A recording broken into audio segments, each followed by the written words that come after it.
কোথায়। তো এই যে রিপোর্টটা আমরা দেখতে পাচ্ছি, এটা মূলত একটা বেনারসি হাউসের স্টক রিপোর্ট। এখানে যেটা করা হয় সেটা হচ্ছে যে এই যে এবিসি বেনারসি হাউস নাম করে যে বেনারসি হাউসটা আছে, এই বেনারসি হাউস আছে একটা নির্দিষ্ট সময়ে ফ্রম ডেট এবং টু ডেট আছে। এই নির্দিষ্ট সময়ে তার যে পার্টিগুলি আছে, এখানে 3টা পার্টি আছে, নন্দিনী বেনারসি, পাবনা বেনারসি এবং প্রীতম বেনারসি।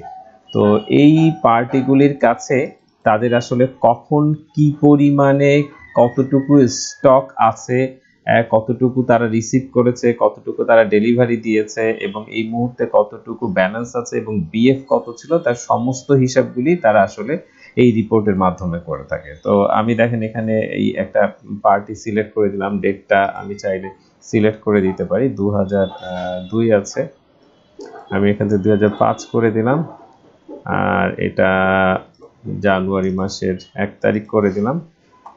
তার মানে 2005 থেকে 2010 এই সময়ের মধ্যে এই এবিসি বেনারসি পাবনা বেনারসির সাথে কি পরিমাণে ট্রানজ্যাকশন করেছে এবং তাদের সাথে কতটুকু বিএফ ছিল, কতটুকু নিয়েছিল বা বাকি কতটুকু আছে, তার সমস্ত কিছু তারা চাইলে এখানে রিপোর্টে ক্লিক করে এক নিমিষেই কিন্তু তারা এই রিপোর্টটা দেখতে পারে।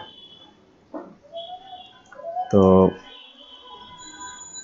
এই রিপোর্টটা আসলে করা হয়েছে সেটা হচ্ছে পিছনে ডাটাবেসটা রাখা হয়েছে মাইক্রোসফট অ্যাক্সেসের।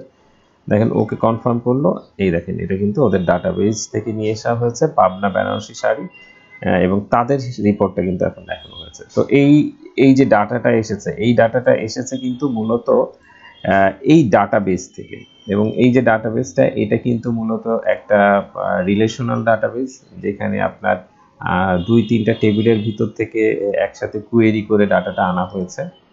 তো আপনি চাইলে আপনার যদি ম্যাক্রো লেভেলের কাজগুলি অ্যাডভান্স জানা থাকে, তাহলে কিন্তু আপনি এই ধরনের কাজগুলি খুব সহজে করে নিতে পারেন এবং এটার বাজার মূল্য কিন্তু ভালোই। তো যাই হোক, এতক্ষণ সময় কষ্ট করে দেখার জন্য আপনাকে ধন্যবাদ।